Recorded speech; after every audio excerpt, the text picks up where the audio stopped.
सांप निकल गया है तो लकीर पीटने से क्या होगा। आपने उस चीप लड़की को बहू की सूरत में कबूल भी कर लिया। जब खुशकिस्मती खुद दस्तक दे रही हो आपके दरवाजे पे तो हमें खोलने में देर नहीं करनी चाहिए। जिस लड़की के बाप के ऐसे बागी ख्यालात हो ना, वो लड़की तलाक का टीका लगा के अपने मैके चले जाती है। हम बेटी के माँ बाप होने के नाते इसके ससुराल वालों की नाजायज बातें सुनते रहेंगे। मोहिनी आखिरकार अपने ससुर के पांव पकड़कर मगरमच्छ की तरह आंसू बहाकर उनसे माफी मांगकर जैसे तैसे करके अपने ससुर के साथ उसके घर आने में कामयाब हो जाती है।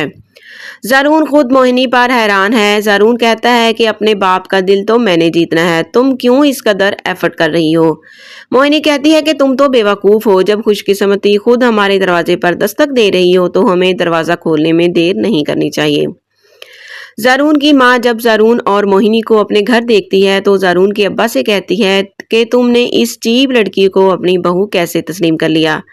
ज़रून का बाप कहता है कि जब सांप ही निकल गया तो अब लकीर पीटने का कोई फायदा नहीं। ज़रून ने तो अब निकाह कर ही लिया है, अब हमें भी मोहिनी को बहू मान लेना चाहिए।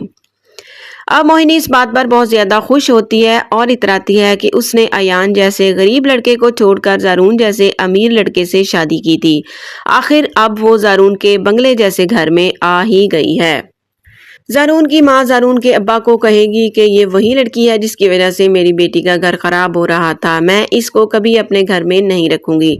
लेकिन ज़रून के अब्बा कहते हैं कि ये मेरा घर है, मेरी मर्जी है, मैं जिसको चाहूँ यहाँ रखूँ और जिसको चाहूँ यहाँ से निकाल दूँ।